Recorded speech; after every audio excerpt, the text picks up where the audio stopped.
세계적으로 가상화폐 시장에 대한 관심과 논란 뜨겁습니다. 엘살바도르에선 가상화폐를 법정화폐로 추진한다고 하고요. 국제 해커 집단이죠. 어나니머스는 시장을 교란한다면서 일론 머스크를 향해 공개 경고장을 보냈다는 소식도 있습니다. 복잡한 가상화폐 시장 전문가와 함께 알기 쉽게 짚어보겠습니다. 이인철 참좋은경제연구소장 화상으로 연결돼 있습니다. 소장님 안녕하십니까?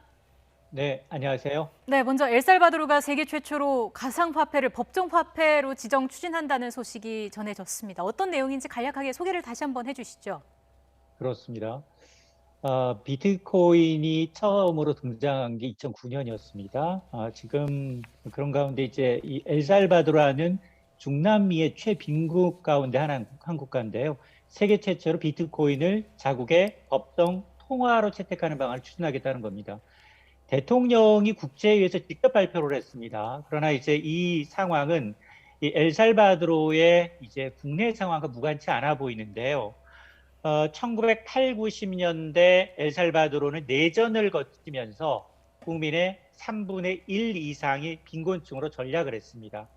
이 해외로 도피한 전 국민 640만 명 가운데 100만 명 이상이 해외로 도피한 것으로 알려지고 있어서 이들이 해외에서 벌어들인 이 자금, 이 송금으로 국내 GDP, 엘살바도르의 GDP 20%를 차지할 정도로 비중이 워낙 높습니다. 네. 그러다 보니까 이주 노동자들이 해외 은행에서 본국으로 이제 송금하기 위해서는 지금 10%에 달하는 이 송금 수수료를 은행에 지불해야 하는 형편이고, 이것도 송금 완료까지는 이제 굉장히 시간이 걸린다고 합니다. 이런 단점을 보완하기 위해서 비트코인의 특성상 수수료 없이 실시간 전송이 가능하다라는 점 때문에 이 부켈레 이 대통령은 지금 이 의회에서 비트코인을 법정화폐로 이제 지정하려는 법안을 이제 제출한다라는 건데요.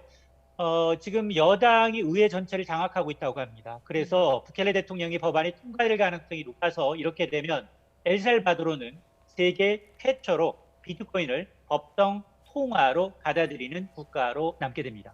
네, 소장님 말씀을 들어보면 법정 화폐가 될 가능성이 높아 보인다라는 얘기이신 것 같은데, 그런데 화폐의 기능 가운데 주요 수단이 뭐 교환의 매개 수단과 더불어서 가치를 저장하는 수단이지 않습니까? 그런데 이런 비트코인과 같은 가상화폐 가치가 이렇게 급등락을 하고 있는데 제대로 된 역할을 할 수 있겠습니까? 그렇습니다. 이게 일론 머스크가 테슬라의 전기차를 비트코인 결제 허용을 추진하면서 나타났던 문제입니다. 번복을 했죠. 비트코인 가격은 정말 실시간 변동됩니다. 하루 사이에 반토막이 날 수도 있는 상황인데요. 그렇기 때문에 전 세계적으로 이제 비트코인을 자국의 이제 국제 통화 법정화폐로 인정한 국가는 없어 왔습니다. 그럼에도 불구하고 지금 엘살바도르의 경우에는 상황이 굉장히 좋지 않습니다. 1인당 GDP의 경우 우리나라의 8분의 1 수준입니다. 약 4,200달러 수준에 불과하고요. 그리고 국민 대다수가 미국 등 해외에서 불법 체류하는 가족들이 보내온 돈으로 의존해 살고 있습니다. 특히나 국민의 70% 이상은 은행 계좌가 아예 없어서 경제활동 대부분 현금으로 이루어지고 있다는 겁니다. 그래서 아마 이런 이제 법정화폐가 이제 통용된다 하더라도 과연 이제 전문가들은 제대로 작동할 수 있겠느냐라는 건데요. 변동성이 워낙 큰 탓에 화폐 안정성도 떨어지는 것도 문제지만 또 엘살바도르의 경우에는 음성적으로 대규모 범죄 조직들이 비트코인을 적극 활용해서 정부의 자금 추적을 어렵게 할 가능성도 제기가 되고 있기 때문에 법정화폐로 이제 도입된다 하더라도 산 넘어 갈 길이 멀다라는 지적이 나오고 있습니다. 네, 여전히 과제가 좀 남아 있는 거고요. 자, 이런 가운데 국제 해킹 단체죠. 어나니머스가 일론 머스크에게 경고장을 보냈습니다. 머스크가 놀이처럼 SNS를 통해서 가상화폐 시장을 흔들고 있다, 이렇게 지적을 했어요. 온라인상에서 이제 해킹 업체가 오히려 두둔을 받긴 이번이 처음이 아닌가 싶은데요. 국제 해커 집단 어나니머스까지 경고하면서 머스크 응징에 나서고 있습니다. 유튜브에 이제 영상을 올리면서 알려진 내용인데요. 이 핵심은 뭐냐? 비트코인에 대한 글을 연이어 올려서 가상화폐 시세를 급락시킨 일론 머스크의 언행이 많은 이들의 꿈을 물거품으로 만들었다라는 게 핵심 이유입니다. 네. 그러면서 이 머스크가 가상화폐 시장에 끊임없이 권력을 휘두르고 있는데 그런 그의 태도가 너무나 기만적이다라는 겁니다. 개인 투자자 수백만 명이 삶을 개선하기 위해서 가상화폐 수익에 기대를 걸고 있지만 머스크는 금수저 출신으로 이를 전혀 이해하지 못하고 있고 자신이 제일 똑똑한 사람이라고 생각하지만 이제 상대를 잘못 만났다라고 밝히고 있습니다. 과연 이제 이 강력한 당면의 경고 메시지를 받은 머스크가 장난스러운 행보를 과연 멈출지 여부를 좀 지켜봐야겠습니다. 네. 지금 결국 이만큼 그 가상화폐의 변동성이 크다는 게 역으로 지금 보여주는 모습인 것 같은데 실제로 가상화폐 변동성 어떻게 됩니까? 그렇습니다. 지금 변동성이 가장 크다라는 게 전문가들로부터 어떤 결제 수단으로 이제 채용되지 못하고 있는 가장 큰 원인으로 이제 지금 분석이 되고 있습니다. 그런 가운데 지금 뭐 다크코인이라고 해서 일부 해커 집단뿐만이 아니라 잘 이제 추적이 되지 못한다는 이 가상화폐의 특징을 이용한 화폐들이 엄연히 불법적으로 음성적으로 거래가 되고 있습니다. 이 때문에 미국과 중국 등 각국이 나서서 중앙은행이 발행하는 디지털 화폐를 추진하고 있습니다. 이럴 경우에는 민간이 발행하고 있는 이제 코인 시장의 경우에 옥석 가리기가 진행될 수밖에 없고요.